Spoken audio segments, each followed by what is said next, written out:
Chapitre 134 La guérison de Jérusa à Doko, le 19 mars 1945.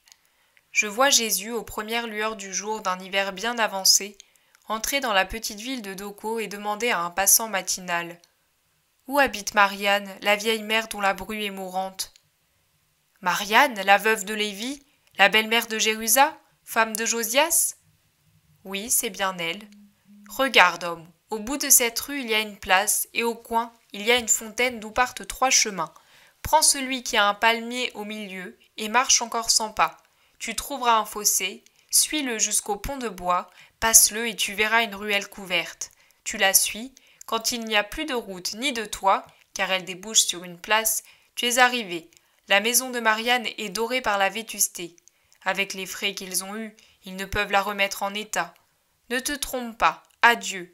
Tu viens de loin ? Pas trop. Mais tu es galiléen ? Oui. Et tout ceci, tu viens pour la fête ?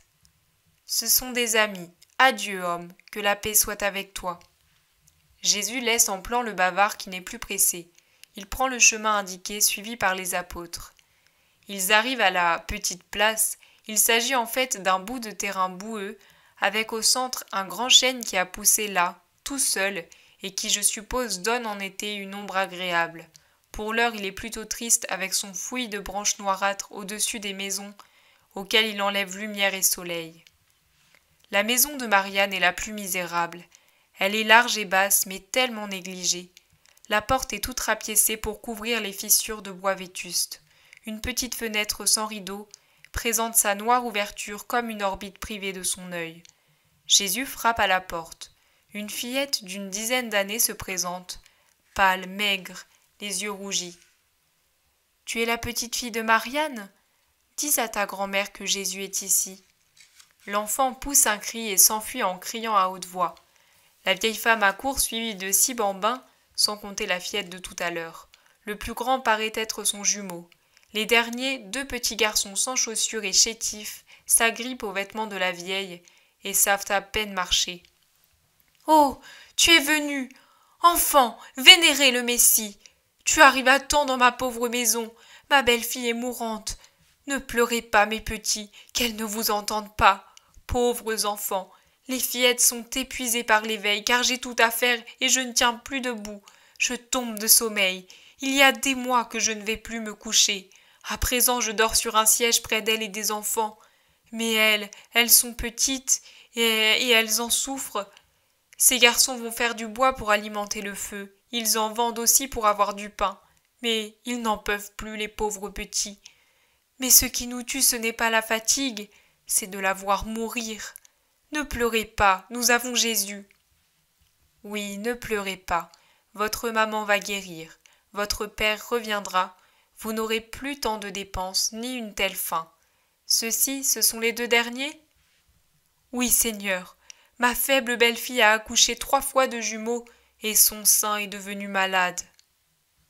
Trop pour les uns et rien pour les autres, marmonne Pierre dans sa barbe. Puis il prend un enfant et lui donne une pomme pour le faire taire. L'autre aussi lui en demande une, et Pierre le satisfait. Jésus, accompagné par la vieille femme, traverse l'atrium, puis une cour et monte l'escalier pour entrer dans une pièce où gémit une femme jeune encore, mais squelettique. « C'est le Messie, Jérusa. Désormais tu ne vas plus souffrir. Tu vois, il est venu pour de bon. Isaac ne ment jamais. Il l'a dit. Crois donc, car s'il est venu, il peut aussi te guérir. »« Oui, bonne mère, oui, mon Seigneur. Mais si tu ne peux me guérir, du moins, fais-moi mourir. J'ai des chiens dans ma poitrine. La bouche de mes enfants, auxquels j'ai donné du doux lait, m'a apporté feu et amertume. Je souffre tant, Seigneur. Je coûte tant. Mon mari travaille au loin pour gagner notre pain. Sa vieille mère s'épuise. Et moi qui meurs. À qui iront mes enfants quand ce mal m'aura fait mourir et qu'elle succombera à ses efforts épuisants ? Pour les oiseaux il y a Dieu, et il en est de même pour les petits de l'homme. Mais tu ne vas pas mourir. C'est ici que tu as si mal ? Jésus va poser la main sur le sein enveloppé de bandes. « Ne me touche pas ! N'augmente pas ma souffrance !» hurle la malheureuse.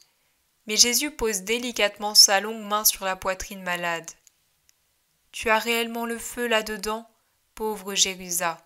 Ton amour maternel t'a enflammé le sein.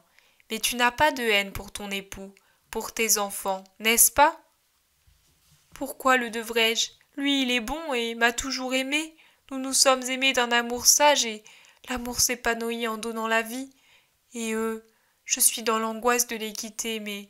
Seigneur, mais... le feu disparaît. Mère, mère, c'est comme si un ange du ciel soufflait sur ma torture. Ah, quelle paix! N'enlève pas ta main.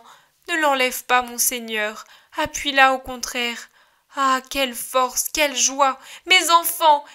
Ici, mes enfants! Je les veux! Dina, Osia, Anne, Séba, Melki, David, Jude! Venez, venez! Maman ne meurt plus! Oh! La jeune femme se retourne sur ses oreillers en pleurant de joie, pendant qu'accourent ses enfants. La vieille à genoux, ne trouvant rien d'autre à dire dans sa joie, entonne le cantique d'Azarias dans la fournaise. Elle le récite tout entier de sa voix tremblante de vieille femme émue. « Ah, Seigneur, mais que puis-je faire pour toi ? Je n'ai rien pour te faire honneur, » dit-elle finalement. Jésus la relève et lui dit « Permets-moi seulement de me reposer de ma fatigue, et surtout, tais-toi. Le monde ne m'aime pas. Je dois m'éloigner pour quelque temps. Je te demande fidélité à Dieu et silence, à toi, à l'épouse, au petit. » « Oh, ne crains rien, personne ne vient chez les pauvres gens. Tu peux rester ici sans craindre qu'on te voie. Les pharisiens, hein, mais, et pour manger, je n'ai qu'un peu de pain. » Jésus appelle Judas. « Prends de l'argent et va acheter tout ce qu'il faut. Nous allons manger et nous reposer chez ces braves gens, jusqu'au soir. Va et tais-toi. » Puis il s'adresse à la femme qui l'a guéri. « Enlève tes pansements, lève-toi. Aide ta belle-mère et réjouis-toi. Dieu t'a fait grâce pour récompenser tes vertus d'épouse. Nous allons rompre le pain ensemble, car aujourd'hui le Seigneur Très-Haut est dans ta maison, et il convient de le célébrer en lui faisant fête. » Jésus sort, rejoignant Judas qui va sortir. Fais des courses abondantes, qu'ils en aient encore pour les jours qui viennent. Nous ne manquerons de rien chez Lazare. « Oui, maître, et si tu le permets, j'ai de l'argent à moi. J'ai fait vœu de l'offrir pour te sauver des ennemis. Je le change en pain. Mieux vaut que cela serve à ses frères en Dieu qu'aux gueules du temple. Tu permets ? L'or a toujours été pour moi un serpent. Je ne veux plus éprouver sa fascination, car je me sens si bien maintenant que je suis bon. Je me sens libre et je suis heureux. Fais comme tu veux, Judas, et que le Seigneur te donne la paix. » Jésus rejoint ses disciples pendant que Judas sort et tout prend fin.